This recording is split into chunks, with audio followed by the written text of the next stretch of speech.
네, 이현찬 위원장님 안녕하세요. 반갑습니다. 네, 안녕하십니까. 네. 예. 자, 이렇게 시간 내주셔서 너무 감사드리고요. 50일 동안 진행된 제 290회 정례회가 이제 끝이 났고요. 그렇죠. 어떻게 진행하고 계세요?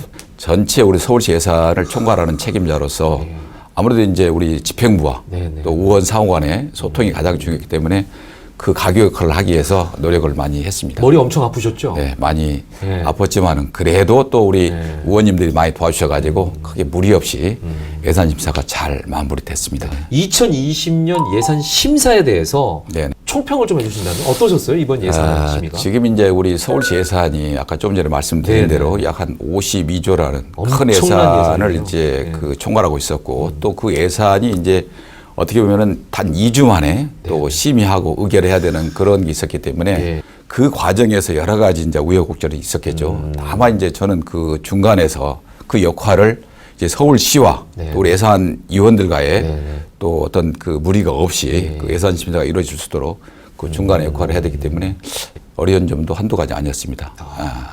그러니까 또 지금 뭐 말씀하셨지만 신문 기사에 보면은 파행을 겪었다고도 나오더라고요. 근데 이제 보통 예산 심사를 하다 보면은 이제 우리가 서울시 본예산이 있고 또 기금이 각종 기금이 있습니다. 그런데 이제 그 기금을 제출하는 과정에서 수도권 매립과 관련 그 개정이 누락되는 바람에 우리 서울시의 의원들이 지적을 했고 그 부분에 대해서 대안을 요구하는 과정에서 조금 지연됐었죠. 파행이라기보다는 좀 지연이 됐다 이렇게 말씀을 드리는 게 좋을 것 같습니다. 이런 그 예산과 관련해서 약간의 그 지연 어떤 문제, 파이름이 생기면 이걸 어떻게 해결을 해야 됩니까? 이번에 어떻게 해결하셨어요? 이제 저 같은 경우는 이제 구에도 한 8년 있었고요.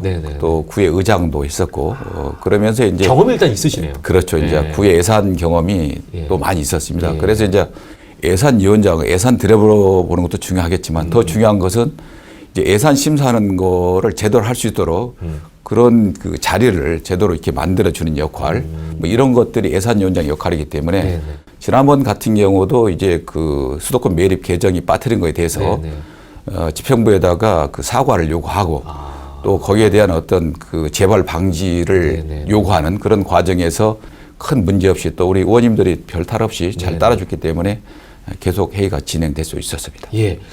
어떤 특징이 있다고 볼 수 있을까요? 이번에 예산은? 보통 이제 이번 예산에는 서민과 관련된 복지와 관련된 예산이 좀 많이 있었고요. 복지 예산. 또 그런가 하면 이제 우리 서울 시민의 안전 또 행복과 관련된 그런 예산들이 이제 증액이 좀 됐습니다.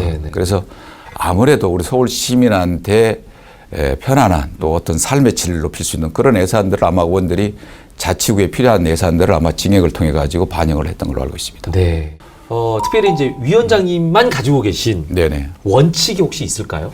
아까 제가 말씀드렸지만 잠깐 말씀하셨는데 그 많은 예산을 이제 의결하고 심의하는 과정에서 아무래도 아까 조금 전에 말씀드렸듯이 자치구 의원님들이라든가 예산에 들어온 의원님들은 그래도 얼마라도 자치구로 가져가 가지고 그 예산이 꼭 필요한 데 사용할 수 있도록 이제 하기함인데 또 서울시에서는 그 예산을 다 주다 보면 실질적으로 아까 조금 전에 우리 저기 진행하시는 분께서 말씀하셨지만 52조 원도 부족합니다. 그러니까요. 그러다 보니까 어떤 그 타당성이라든가 집행 가능성이라든가 또 우선순위라든가 이런 것들을 맞춰가지고 거기에 이제 그 들어와 있는 예산에 대해서만 증액 가능하도록 했지 거기에 맞지 않는 예산을 이렇게 증액을 해주거나 이런 경우는 없었습니다. 그러니까 어떤 게 먼저 나가야 되는지 우선순위도 굉장히 집행 중요하네요. 가능성도 중요하고요. 이게 갔을 때 효과를 제대로 볼 수 있는지도 중요하고요. 그러면요.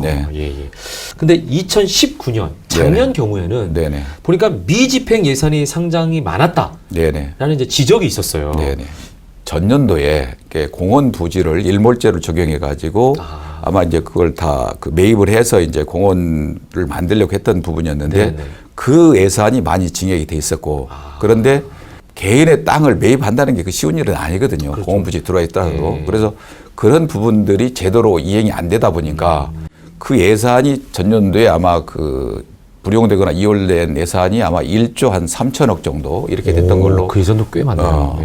되는데 그 예산들이 이제 아마 이월되거나 명시월됐던 걸로 알고 있습니다. 그래서 재정에 대한 어떤 비효율성에 대해서도 이제 얘기하시는 분들도 있는데 그런 부분에 대해서 이제 그 매입 과정에서 소통이라든가 이런 것이 잘 안 되고 그러다 보니까 당연 연도에 쓸 수 있는 예산을 집행하지 못한 예산들이 이제 아마 그렇게 그 불용되거나 이월됐던 걸로 알고 있습니다. 그러니까 그런 경우는 어떻게 보면은 어쩔 수 없는 경우는 그렇죠. 어쩔 수가 없었죠. 그러니까 그 해 안에 땅을 매입하고 하려고 그렇죠. 예산을 편성을 해놨는데 땅을 매입할 수 있는 상황이 안 됐기 때문에 그렇죠. 그렇다고 그 돈을 딴 데다가 유용할 수는 없는 거잖아요. 사용할 수 없는 거죠. 그러니까 이제 이행된 거죠. 그렇죠. 그렇죠. 이걸 이제 불용이나 이월을 해서 2월이라고 이제 다음 연도까지 이제 다시 한번 기회를 줘서 이제 다음 연도에 다시 또 한번 그분들하고 이제 소통할 수 있는 관계 뭐 이렇게 해서 그 땅을 매입할 수 있도록 이렇게 하기 때문에 이제 2월 시킨 겁니다. 그렇군요.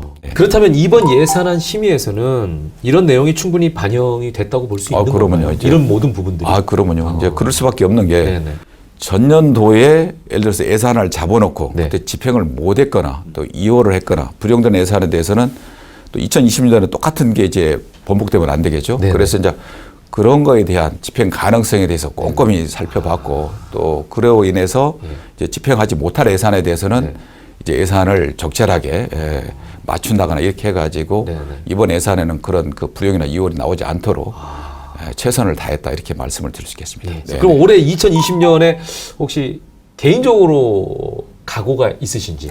서울시에 와 보니까 서울시에서 할 일이 너무 많습니다. 그러다 보니까 자치구에서 이제 주민들을 만날 수 있는 시간이 많이 부족하다 보니까 그런 시간을 좀 많이 가져야 되겠다. 이런 각오를 2020년도에 경제안에는 갖고 있습니다. 네. 2020년 올해도 더 많은 활동과 그리고 활약 기대하겠습니다. 알겠습니다. 복 많이 받으시고요. 건강하십시오. 고맙습니다. 고맙습니다. 복 많이 받으십시오.